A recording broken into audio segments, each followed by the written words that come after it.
दुबईदेखिको 1 घन्टा ड्राइभ गरेर हामी आइपुगिसकेका थियौँ हट्टा ड्याम। आजको मेरो भिडियो चाहिँ फुल हेरिदिनु होला।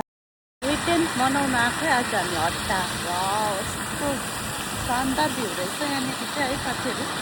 म तपाईँहरूलाई देखाउने छु। अस्तिको हप्ता चाहिँ हामी घरमै रेस्ट गऱ्यौँ है, र यो हप्ता चाहिँ यहाँ पानी लामो यहीँनिर आयो। मलाई चाहिँ यस्तो दामी जग्गा रहेछ कि यो जग्गा चाहिँ। वाउ, अब यति बेसी फोटो भिडियो चाहिँ हुनेछ आज है। फेरि विकभरिको मेरो कन्टेन्ट चाहिँ फेरि आज यहाँनिर आइसकेको छु म।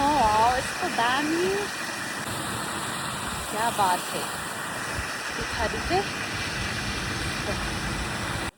मौसम चाहिँ एकदमै शानदार रहेछ है। हामीले चाहिँ आज स्वेटरहरू पनि बोकेर गएको थियौँ, तर स्वेटर लाउनु पनि नपर्ने, गरम पनि त्यति बेसी नहुने। मैले चाहिँ आज यत्रो हिल लगाएर गएको थिएँ है। जहाँनिर चाहिँ हामीले गाडी पार्किङ गऱ्यौँ त्यहाँनिर चाहिँ कच्चा रोड रहेछ, त्यसले गर्दाखेरि चाहिँ मलाई एकदमै डर लाग्दै थियो है। हिल लगाएर बित्थामा आएछु मैले, जुत्ता लगाएर आएको भए पनि हुन्थेछ भन्ने भइराखेको थियो। तर एकदमै इन्जोय गर्दैछ हामी, र एन्ट्री फी पनि नपर्ने ब्युटिफुल प्लेस हट्टा। हामी आइपुगिसकेको जग्गा चाहिँ आज यो हो, एक्सप्लोर गर्दैछु। यो भिडियो चाहिँ अन्तसम्म हेरिदिनु होला।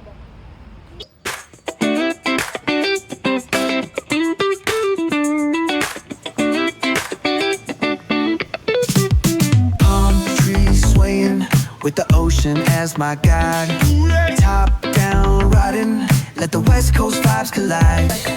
Corner store stops, grab a drink, it's all good. Cruising through the streets of my neighborhood. Hey yo, west coast weather, the sun sets slow. Say what? Chilling with the homies, let that top box glow. Barbecues and palm trees, vibe real tight. Retro beats bump beneath the moon tonight. Cali breeze blowing, let the funk take the floor. Some so smooth, leave them shouting for more. Beach chair chilling, toes dug in the sand. With that bass line grooving, life feels so grand. Ayo, west coast, where the sun sets gold. Cruising past the waves, feel that हप्ताभरि काम गरिसकेपछि चाहिँ माइन्डलाई relax गर्ने जग्गा चाहिँ हामीले भेटायौँ है। यो जग्गा चाहिँ थियो हट्टा, र हामी चाहिँ यस्तो जग्गाहरू एक्सप्लोर गर्नु चाहिँ एकदमै मलाई मनपर्छ है। पहाडी भ्यूहरू, अब पहाडकै भएर पनि होला, एकदमै पहाडी भ्यू मलाई चाहिँ एकदमै मनपर्छ है।